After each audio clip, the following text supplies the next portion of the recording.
In 1968, Chitty Chitty Bang Bang took flight into theaters and immediately became a cultural hurricane. With dazzling colors, catchy melodies, and a flying car sprouting magnificent wings, the film felt like a beautiful dream injected straight into the minds of millions of children across the globe. It is a fantasy musical masterpiece that every family must watch at least once in their lifetime. But have you ever wondered how such a sugary sweet family film was penned by Ian Fleming, the father of the cold-blooded assassin spy James Bond? And how did the script end up in the hands of Roald Dahl, an author renowned for children's stories heavily laced with dark, macabre, and grotesque undertones? Behind the joyful on-screen dances was the sound of the leading man's bones cracking as a doctor handed him a crippling diagnosis. Behind the author's smile was a heart attack that nearly claimed his life. And behind the silhouette of the most terrifying villain in children's cinema history lies an incredibly contradictory behind-the-scenes story. Today, we are going to peel back the glossy paint of this magical car to uncover 20 bizarre, dark, and untold truths about Chitty Chitty Bang Bang. Number 1. The death-defying carriage flip and a dancer's survival instinct. The fantasy world of Bulgaria created by Roald Dahl wasn't safe at all, and that danger didn't just exist on the script pages. The character of the child catcher, played by veteran actor Robert Helpman, typically traveled in a horse-drawn carriage disguised as a mobile sweet shop, a massive, cumbersome prop that was incredibly difficult to maneuver over uneven cobblestone streets. During a high-speed chase sequence as the catcher fled the village, a horrific, unscripted accident occurred. The carriage lost its center of gravity, hit an obstacle, and was suddenly violently flipped into the air. At that moment, Robert Helpman was perched high on the wagon, and according to the laws of physics, he was about to be crushed underneath hundreds of kilograms of wood and scrap metal. But a miracle happened, or rather, a lifelong honed skill saved his life. Miraculously, in the exact split second the carriage came crashing down, Helpman managed to pivot, grab the side of the wagon, swing his body out into mid-air, and land softly, completely clearing the wreckage. The entire escape happened in the blink of an eye, so smooth and graceful that the entire crew's jaws dropped in sheer amazement. The greatest and most serendipitous part? Before becoming an on-screen villain, Robert Helpman was one of Australia's most preeminent ballet dancers. It was the muscular agility and spatial reflexes forged from thousands of hours of ballet training that allowed him to survive a potentially fatal accident. Number 2. The leading man's ultimatum and the Cockney trauma. In Ian Fleming's original novel, the character Caractacus Potts is an eccentric British inventor, oozing with English aristocratic flair. When offered this role, Dick Van Dyke issued an incredibly rigid, non-negotiable ultimatum. He would take the part, but he would absolutely never utter a single English accent. Why would a professional actor refuse to immerse himself in a role to such a negative extreme? The root cause stems from a deep psychological wound he endured 4 years prior. In the blockbuster Mary Poppins, Van Dyke attempted a Cockney accent, the slang of London's working class, for the chimney sweep character, Bert. The result? It became a linguistic catastrophe. Both British critics and audiences hurled venomous sarcasm, shredding his self-esteem. They branded that accent attempt the most disastrous insult in cinematic history, an unforgivable laughingstock. That humiliation left behind a terrifying phobia. When facing the producers of Chitty Chitty Bang Bang, Van Dyke would rather let the film's script suffer the plot hole of an American living in the middle of England than become a joke to the British press once again. The demand was accepted, and thus we have a heavily American-accented inventor living in the British countryside, with absolutely no one bothering to explain why. Number 3. The heart attack secret and the confiscated typewriter of 007's creator. To understand the deep-rooted origins of this film, we have to travel back to April 1961. At the time, Ian Fleming was reigning at the pinnacle of fame as the father of the planet's most notorious spy, James Bond. However, his lifestyle of wild partying, chain smoking, and hard liquor forced his body to pay a hefty price. At age 53, Fleming collapsed as a severe heart attack ravaged his body. Doctors issued a cold ultimatum: absolute rest or death. During those tedious and desperate days of bed rest, a milestone event occurred. His 8-year-old son, Casper, walked into the room with a pouting face and uttered a sentence that cut like a dagger into the father's heart. "You love James Bond more than me." That naive yet deeply resentful statement crushed Ian Fleming. Realizing he had spent his life writing about global conspiracies and assassinations without ever leaving a legacy for his own flesh and blood, Fleming decided to put the 07 Empire on hold. He promised to write a children's story about a magical car, exclusively for Casper. But tragedy wasn't done with him. Fleming's wife, Anne Charteris, was so terrified her husband would work himself to exhaustion and sudden death that she ruthlessly confiscated his beloved typewriter. She hid it to force him to stay completely still in bed. Powerless but unyielding, the man who had invented the most cutting-edge spy gadgets had to resort to the most primitive method. He borrowed pen and paper, gritted his teeth through agonizing chest pains, and meticulously hand-wrote every single word to complete the Chitty Chitty Bang Bang manuscript. The book debuted in 1964 and instantly became a classic. Tragically, Ian Fleming passed away from another heart attack just 2 months before the book was published, forever missing the chance to see his brainchild take flight on the silver screen. Number 4. The grueling torture, named Music Box Doll. The sequence where the character Truly Scrumptious, played by Sally Ann Howes, masquerades as a mechanical doll on a music box to deceive the villain, is one of the most magnificent and flawless segments of the film. Audiences marveled at her pristine beauty and incredibly realistic, jerky movements. But for the actress herself, it was absolute physical and mental torture. Sally Ann Howes later shared that this was the most mind-bending and exhausting scene of her entire acting career. First was the wardrobe. The billowing dress she wore was unfathomably heavy, making every step feel like she was dragging stone weights.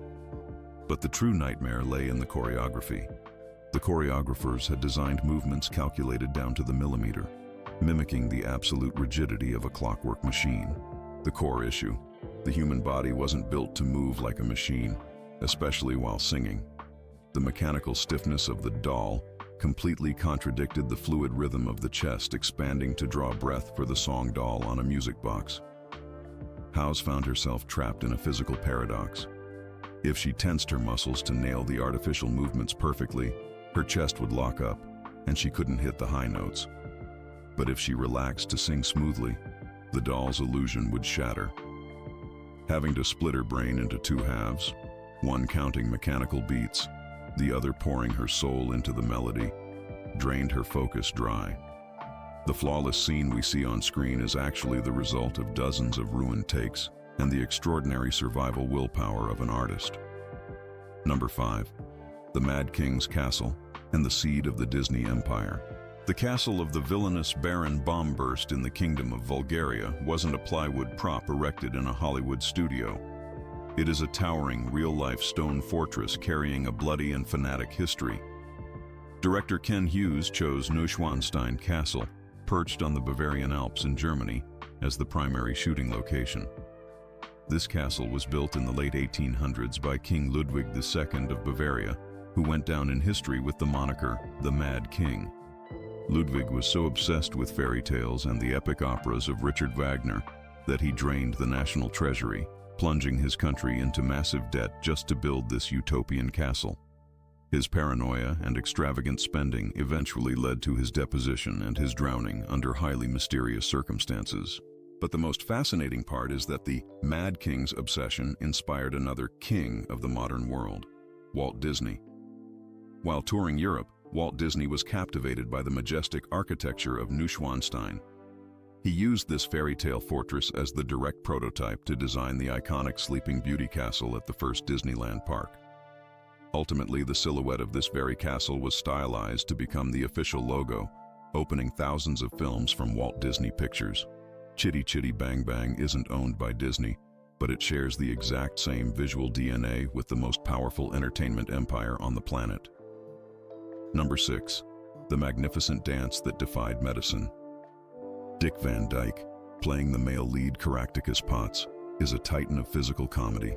Audiences loved him for his taffy-like flexible footwork and boundless energy. But right in the middle of shooting Chitty Chitty Bang Bang, a devastating truth crashed down on him. While performing the choreography for the musical number Toot Sweets, Van Dyke suddenly heard a dry crack echoing from his leg. In his early 40s, he initially brushed it off as a standard occupational muscle strain. But the pain didn't subside. It grew progressively worse, causing him to limp severely around the set. When he went to the hospital for a checkup, the doctor brought out an X-ray and delivered a grim diagnosis as cold as a death sentence for a dancing career. His body was riddled with arthritis, and his cartilage was eroding at a terrifying rate. The doctor sternly warned that if he didn't stop, he would be confined to a wheelchair within 5 to 7 years. Faced with that cruel prophecy, what do you think Dick Van Dyke did? Surrender to fate? No. Right there in the clinic, he suddenly sprang up from the chair, looked the stunned doctor dead in the eye, and performed a tap dance right on the spot. It was a declaration of war against medicine, an act of magnificent stubbornness. Ignoring all advice, he returned to the set and continued executing the craziest acrobatic routines. That sheer defiance was miraculously rewarded by time. Nearly half a century later, at the age of 92, in the film Mary Poppins Returns, Dick Van Dyke stepped onto a desk and danced entirely on his own without anyone's support. He turned that brutal diagnosis from years ago into the greatest joke of his life. Number 7. The true origin of the name Chitty Bang Bang. The name Chitty Chitty Bang Bang sounds like silly gibberish concocted by a bluffing children's author. But no, it was born from blood, motor oil, and the brutal death of a 1920s racing legend. Count Louis Zborowski was not a fictional character. He was an aristocrat with a colossal fortune, a notorious playboy, a genius automotive engineer, and an absolute speed fanatic. In the infancy of the automotive industry, Zborowski felt standard race cars were far too sluggish. Driven by his madness, he purchased massive fire-spitting World War I aircraft engines like the Maybach Zeppelin and stuffed them into car chassis. He personally assembled and designed 4 such mechanical monsters, naming them Chitty Bang Bang, mimicking the deafening explosive gunshot sounds the machine made when firing up. These cars were the terror of every racetrack in Europe. However, the price of playing with death is never cheap. In 1924, at Italy's legendary Monza circuit, Zborowski's car lost control at a terrifying speed and slammed into a tree. The brilliant Count was killed instantly at the age of just 29. Decades later, writer Ian Fleming, who was just a young boy watching races at the Brooklyn circuit back then, was deeply haunted by the roaring sounds and grotesque shapes of the Chitty Bang Bang cars built by Zborowski.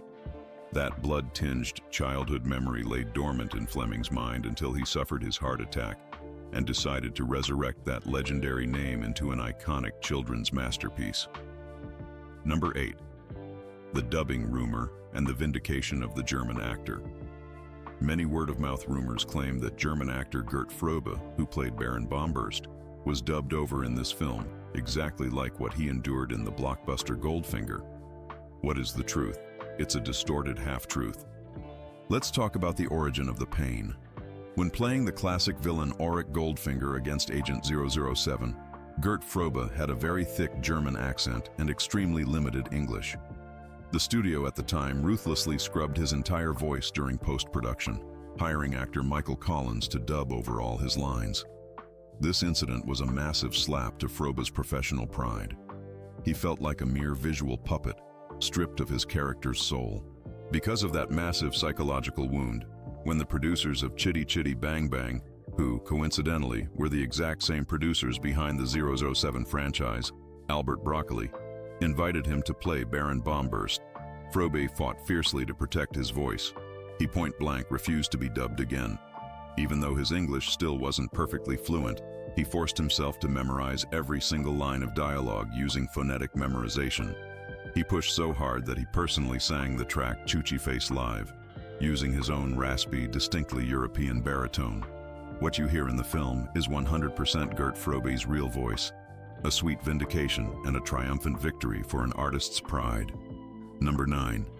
The shock at the plastic surgery clinic. Hollywood has always been a ruthless meat grinder when it comes to physical appearance, where insecurities can corrode even the biggest stars. After wrapping up Chitty Chitty Bang Bang, Dick Van Dyke plunged into a severe body image crisis. Throughout his time on set, director Ken Hughes and the makeup artists constantly threw out teasing, critical remarks about the shape of his nose. Though they might have been thoughtless jokes, they were repeated so often that a superstar like Van Dyke felt utterly self-conscious. This physical insecurity pushed him to schedule an appointment with one of the most prestigious plastic surgeons in Los Angeles. He sat in the chair, pointed at his nose, and requested a major facial overhaul to achieve standard cinematic beauty. However, the surgeon had a reaction that became legendary. He didn't pull out a measuring tape or draw sketches. He just stared at Van Dyke, sighed, and delivered a blunt verdict. "Are you kidding me? You are way too famous to change this face now. People love you for exactly that imperfection." The doctor refused to take his money, flat out kicking Van Dyke out of the office and advising him to toss that ridiculous thought in the trash. Later on, Van Dyke often recounted this story in TV interviews, laughing and self-deprecatingly joking, "Even my nose got typecast. Nobody allowed it to change the script." Number 10. The scariest villain was the sweetest uncle backstage. In the history of children's cinema, the child catcher, played by Robert Helpman, always ranks at the very top of the most psychologically scarring villains. With a wrinkled face, a sharp, elongated nose, and a voice that hissed like a venomous snake. "Come here, little ones." He was the embodiment of every nightmare. However, the behind-the-scenes truth was a complete emotional plot twist. While young audiences across the globe screamed in terror whenever he appeared, the child actors on set, Adrian Hall and Heather Ripley, were madly in love with him. A far cry from the horrifying facade plastered on by the makeup artists, Helpman was an incredibly warm, hilarious old man with the heart of a child. Heather Ripley, who played Jemima, recalled priceless memories. During every break, instead of maintaining the cold aura of a villain, Helpman would sneakily take out his grotesque fake teeth, make goofy faces, and tell harmless jokes to tease the kids. He constantly tickled them and clowned around, making the two child actors laugh so hysterically that the director had to remind them to refocus to shoot a scene of pure terror. One of the child actors later shared emotionally, "It was hard to believe he had to play someone so scary. He was the gentlest, sweetest person I had ever met in my life." It was this ability to cleanly separate his kind-hearted nature from his terrifying acting skills that proved Robert Helpman was a theatrical genius. Number 11. Stubbornness conquered by stacks of dollar bills. We'll close the first half of this video with a brutal truth reeking of Hollywood capitalism. If you think Dick Van Dyke jumped for joy when offered the role, you're dead wrong. Initially, he actually hated the script. Legendary producer Albert "Cubby" Broccoli was frantically desperate to reunite the golden duo of Julie Andrews and Van Dyke after they shook the box office with Mary Poppins. But Julie Andrews flat out refused, terrified of being typecast as the singing nanny. Van Dyke kept shaking his head too, complaining that the script was riddled with massive plot holes and illogical events with no explanation. However, Van Dyke forgot he was going toe-to-toe with Cubby Broccoli, the man who built the billion-dollar James Bond empire. Cubby never took no for an answer. Every time Van Dyke made an excuse to decline, Cubby ordered his assistants to draft a new contract with even more astronomical figures. And so, the salary was driven up to an insane level, hitting the 7-figure mark, a massive fortune in 1968, along with an incredibly lucrative profit-sharing clause. Faced with an undeniable mountain of cash, Van Dyke clicked his tongue, tossed aside his artistic ideals and the script's plot holes, and signed on the dotted line. A very practical story. In Hollywood, if art doesn't convince you, money absolutely will. Number 12. The terrifying villain didn't exist in the original work. As we know, Chitty Chitty Bang Bang is based on Ian Fleming's children's novel. If you read the original book, you'll uncover a shocking truth. The character of the child catcher, the monster who planted nightmares in millions of children worldwide, absolutely did not exist in Fleming's pages. So where did that monster crawl out of? The answer lies with the film's co-writer, Roald Dahl. The producers hired Dahl, the author of Charlie and the Chocolate Factory and Matilda, to polish the script and give it more weight. As a master of children's tales steeped in dark, eerie, and inherently cruel tones, Dahl felt Fleming's Vulgaria was far too tame. He decided he needed to engineer a genuinely ruthless antagonistic force to push the tension to its absolute peak. And thus, the child catcher was born. With his giant butterfly net, cramped cage, and plot to snatch every child, this character heavily bears Roald Dahl's dark artistic signature, transforming a joyful fairy tale film into a terrifying fable of survival. Number 13. The children's film director who loathed children. How ironic is it that one of the greatest family films in history was molded by a man who hated kids to his very core? Director Ken Hughes, who was tasked with helming this massive project, never bothered to hide his impatience and intense dislike for the child actors. In his 2011 autobiography, Dick Van Dyke pulled back the curtain on the suffocating and toxic atmosphere on set. He revealed that Ken Hughes would frequently fly into a rage, screaming and hurling profane curses right in front of the two kids, Adrian Hall and Heather Ripley, whenever they messed up a move or forgot a line. That tyrannical behavior terrified the children to tears. Deeply outraged by this unprofessionalism, Van Dyke and Robert Helpman, who ironically played the catcher, had to step up as human shields. They constantly engaged in heated shouting matches with the director to protect the kids. During breaks, Van Dyke would sneak the children away to a hidden corner to completely isolate them from the director's line of sight. It was this bitter conflict that later led Ken Hughes to declare he absolutely loathed the very movie he created, despite it raking in piles of cash. Number 14. The pack of stray dogs that wrecked the Toot Sweets set. The Toot Sweets musical number in the Candy Factory was pure chaos both in the script and in real life.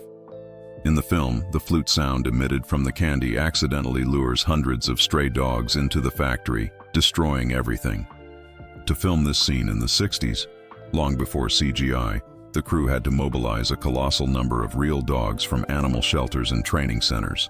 Imagine locking hundreds of dogs inside an enclosed space with blistering studio lights, blaring music, and dozens of actors dancing frantically. It was the perfect recipe for an ultimate disaster.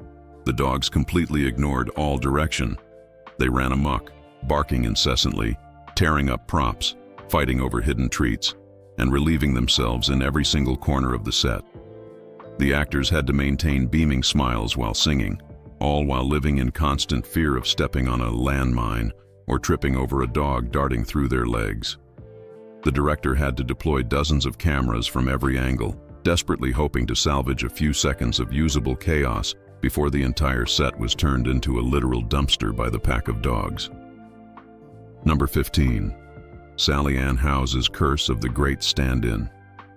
Mainstream audiences often mistakenly believe the role of Truly Scrumptious was tailor-made for superstar Julie Andrews, and that Sally Ann House was merely picked as a backup because Andrews declined. This story is true, but it's only the tip of an incredibly bizarre curse that haunted House's career. Before gracing the silver screen with Chitty Chitty Bang Bang, Sally Ann House was a queen of the Broadway stage. And do you know what her most resounding theatrical achievement was? It was being cast to replace none other than Julie Andrews as the female lead, Eliza Doolittle, in the classic musical My Fair Lady when Andrews left. For her entire career, House was relentlessly mocked by the press, slapped with the label, the backup Julie Andrews. However, with her transcendent performance as the music box doll and her breathtakingly soaring vocals in this film, Sally Ann House proved to the world that she was nobody's shadow. She turned Truly Scrumptious into an independent, radiantly glowing icon, finally breaking free from the bitter stigma of being a stand-in. Number 16. Ken Adams' 100% Real Mechanical Beast. When designing the primary vehicle for the film, the producers initially wanted to use cheap plywood models and rely on editing tricks to save money. But legendary production designer Ken Adam, the mastermind behind 007's secret bases, slammed his fist on the table in protest. He insisted, "If this movie is about a magical car, then it has to be a real car." He forced the studio to open its wallet and collaborated with the Ford racing team to build an actual mechanical machine. 6 cars were constructed for various filming purposes, flying, floating on water, etc. But one of them was a 100% real, fully functional car, equipped with a massive 3-liter Ford V6 engine, a dashboard salvaged from a World War I British fighter plane, and a body handcrafted from premium cedar wood. This car could legitimately cruise down the streets at formidable speeds, and it executed all the chase scenes authentically without any visual effects. It is a priceless masterpiece of cinematic mechanical art. Number 17. The magical code, hidden on the license plate. Have you ever paid attention to the registration plate on this magical car? It reads, Gen 11. Most people breeze past this detail while watching the movie, assuming it's just a random string of characters issued by the British Transport Department. But if you understand the razor-sharp mind of Ian Fleming, you know nothing is random. Try writing the phrase Gen 11 on a piece of paper. If you push the 2 ones close together, they look exactly like 2 capital I's in the alphabet. Then, the license plate reads, Genie.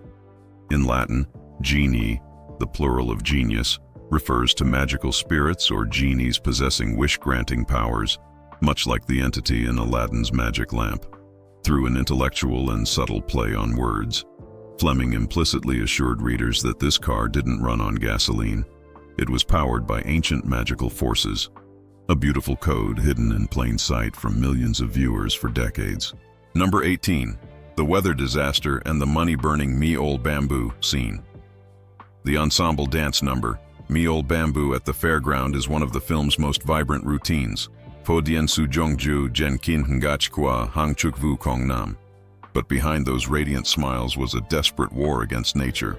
This scene was shot outdoors at Cobham Common, on the outskirts of London. Unfortunately, right during the week of filming, England was hammered by torrential downpours. The normally flat open field quickly morphed into a sludgy, muddy swamp. The dancers' shoes kept sinking deep into the muck, and the rhythmic bamboo stick-striking moves were completely ruined because the sticks sank into the earth instead of bouncing back. Rather than postponing the shoot, the director ordered the production team to dump tons of fine sand and lay wooden planks over the mud to create a makeshift dance floor. The wardrobe crew had to stand by 24/7 with hair dryers to blast the actors' clothes dry after every ruined take.